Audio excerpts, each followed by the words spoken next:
So welcome boys and girls. আজকে আমরা যেটা শিখবো সেটা হচ্ছে ম্যাক্রস। ম্যাক্রস হচ্ছে এমএস ওয়ার্ডের একটা ইম্পর্টেন্ট ফিচার্স, যেটার মাধ্যমে তোমরা নিজের মতো শর্টকাট কিজ ইউজ করতে পারো, নিজের মতো শর্টকাট কিজ তৈরি করতে পারো। ঠিক আছে, এটা বেশ কিছু ক্ষেত্রে কাজে লাগে।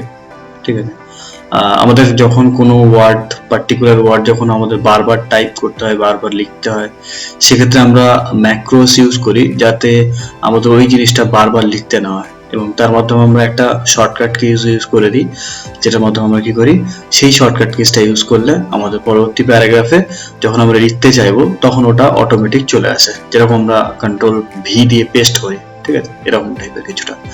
এবারে ম্যাক্রোস অপশনটা আমি যদি দেখতে চাই, তাহলে ম্যাক্রস অপশনটা তোমরা দেখতে পাবে, এই যে ভিউ ট্যাব আছে, ভিউ ট্যাবের একদম শেষের অপশনটা হচ্ছে ম্যাক্রস। ঠিক আছে, তো এই ম্যাক্রসের কাজ আমি যেরকম বললাম, কোনো একটা পার্টিকুলার শর্টকাট তৈরি করে দেওয়া। ঠিক আছে, কোনো একটা লেখা আছে যেটা সেই লেখাটার শর্টকাট তৈরি করে দেওয়া। ঠিক আছে, এখানে আমার একটা প্যারাগ্রাফ আছে।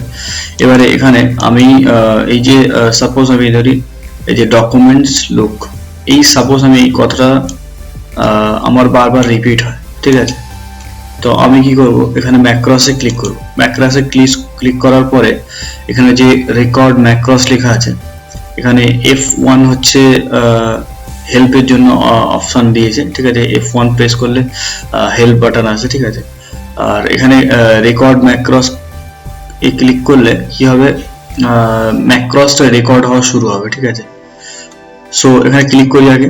এখানে ক্লিক করার পরে এখানে দুটো অপশন আসছে, একটা হচ্ছে ম্যাক্রস নেম। এখানে ম্যাক্রস নেম আমি লিখে দেবো, আমার যে নামটা দিলে আমার বুঝতে সুবিধা হবে সেরকম কিছু নাম দেবো। ঠিক আছে, সাপোজ আমি লিখছি ম্যাক্রস 1। ওকে, ম্যাক্রস 1 লিখে দিলাম। এরপর আমরা কিবোর্ডে ক্লিক করব, এই যে কিবোর্ড লেখা আছে, কিবোর্ডে ক্লিক করব। কিবোর্ডে ক্লিক করার পরে এই যে প্রেস নিউ শর্টকাট কি, এখানে আমাদের একটা নতুন শর্টকাট কি ইউজ করতে হবে। ভালো করে মাথায় রাখবে, এরকম কোনো শর্টকাট কি ইউজ করা যাবে না যেটা অলরেডি এমএস ওয়ার্ডে ইউজ হয়, যেরকম হচ্ছে কন্ট্রোল সি, কন্ট্রোল ভি, বা control X, control E, control R, control এল।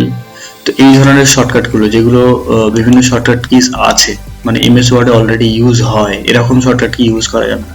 একটা ইউনিক, নিজের মন থেকে নিজের মতো করে একটা ইউনিক শর্টকাট কিজ ইউজ করতে হবে, যাতে জিনিসটা আলাদা তৈরি হয়, যার ফলে ওয়ার্ডে আমরা যখন ওই পার্টিকুলার শর্টকাট কিজটা ইউজ করব তখন ওই পার্টিকুলার জিনিসটা যেন আসে।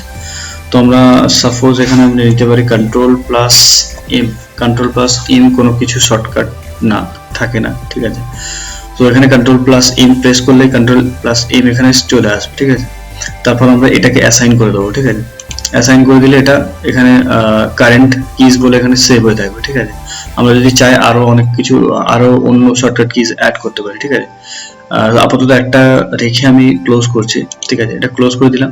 এবারে কার্সরের সাথে আমার একটা টেপ রেকর্ডের মতো একটা অপশন এসছে। ঠিক আছে, এই অপশনটা কি করে, আমি এই মুহূর্তে যেটা লিখবো সেই লেখাটাকে রেকর্ড করবে। ঠিক আছে, রেকর্ড করার পরে সেই পার্টিকুলার জিনিসটা আমার ওই কন্ট্রোল এম দিয়ে দেখাবে। ঠিক আছে, তো এখানে যদি আমরা লিখি, সাপোজ আমি লিখছি and this is our main topic। তো এখানে and this is our main topic, এই যে কথাটা লিখেছি, সাপোজ আমি উদাহরণস্বরূপ ধরছি, এটা তোমরা যখন ব্যবহার করবে তোমাদের ইচ্ছা মতো হবে, তোমাদের যেটা বারবার ব্যবহার করা হয় সেই ওয়ার্ডটা নেবে। ঠিক আছে, তো সাপোজ এটা আমি ধরে নিচ্ছি আমার এটা বারবার ইউজ হয়, তো এটা রেকর্ড করলাম আমি। ঠিক আছে, এখন কিন্তু এই সিম্বলটা আছে কার্সরের সাথে। ঠিক আছে, এবারে আমি ম্যাক্রসে ক্লিক করব। ক্লিক করলে এখানে স্টপ রেকর্ডিং বলে একটা অপশন আছে। স্টপ রেকর্ডিং আমি যখন ক্লিক করব তখন এটা স্টপ হয়ে যাবে। ঠিক আছে, এটা স্টপ হয়ে গেল।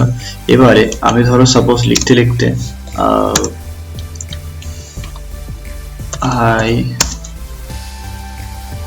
today we will learn about the macros,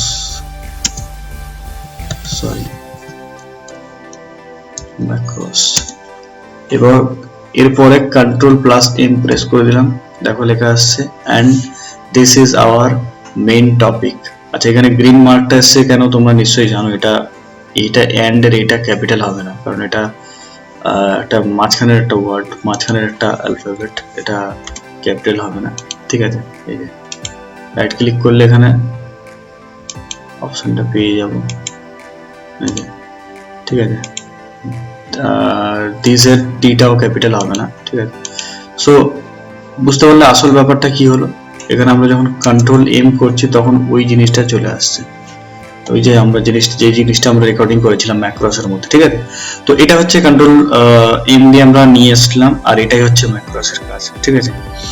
পরবর্তী যে কোনো টপিকের উপরে তোমাদের যদি ভিডিও লাগে, সেই পার্টিকুলার টপিকটা কমেন্ট বক্সে লিখে দেবে, আমি কমেন্ট বক্স থেকে পড়ে তোমাদের জন্য আলাদা করে একটা প্লেলিস্ট বানাবো, সেখানে প্লেলিস্টটার নাম দিয়ে দেবো কোশ্চেন বাই কোশ্চেন, এরকম কিছু একটা নাম দিয়ে দেবো, যেটা আমার ভালো লাগবে সেই সময় দিয়ে দেবো। আর আমি ওই তোমাদের কোশ্চেন অনুযায়ী ওখানে আমি আলাদা করে ভিডিও আপলোড করবো, ঠিক আছে। আর ব্যাস এতটাই আজকে, টাটা।